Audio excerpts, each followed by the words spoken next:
Labana. Are you ready? Kicau, kicau, kicau mania. Kicau, kicau, kicau mania. Kicau. Assalamualaikum warahmatullahi wabarakatuh. Perkenalkan, nama saya Najah, Prodi PGSD, NIM 860485079. Peran filsafat ilmu dalam memperkuat ilmu pendidikan. 1. Bagaimana filsafat ilmu mengawasi dan memperkuat eksistensi keilmiahan serta nilai dalam pendidikan. Filsafat ilmu mengawasi dan memperkuat eksistensi keilmiahan serta nilai-nilai dalam ilmu pendidikan. Filsafat ilmu berperan sebagai landasan berpikir kritis terhadap ilmu pendidikan. Pendidikan tidak hanya dipahami sebagai kegiatan mengajar, tetapi juga sebagai ilmu yang objek, metode, dan tujuan yang jelas.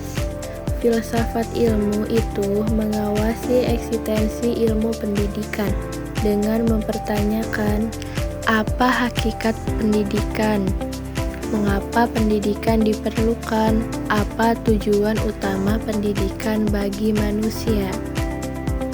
2. Bagaimana pendidikan yang bermakna dan bernilai turut memperkuat perkembangan filsafat ilmu. Selain itu, pendidikan yang bermakna juga ikut memperkuat perkembangan filsafat ilmu. Pendidikan yang tidak hanya membuat siswa pintar, tetapi juga melatih berpikir kritis, kreatif, dan bertanggung jawab. Dari perkembangan pendidikan tersebut muncul sebagai pertanyaan dan pemikiran baru yang mendorong filsafat ilmu terus berkembang, terutama dalam menghadapi zaman dan teknologi. 3. Mengapa filsafat disebut sebagai pisau analisis, ontologi, epistemologi, aksiologi dalam membedah persoalan pendidik. Ontologi membahas hakikat pendidikan, misalnya apa tujuan pendidikan dan bagaimana hakikat peserta didik.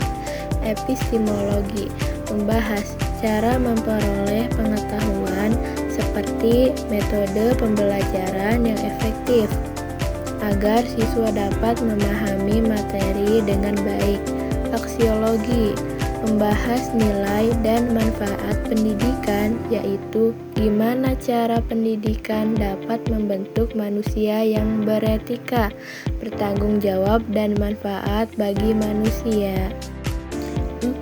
Contoh konkret penerapan filsafat ilmu dalam pendidikan, misalnya dalam kebijakan, kurikulum, dan proses belajar. Contoh penerapan ilmu dalam dapat dilihat dari kurikulum yang berpusat pada siswa. Guru tidak hanya memberikan materi, tetapi juga melatih siswa berpikir kritis, berdiskusi, dan memecah masalah.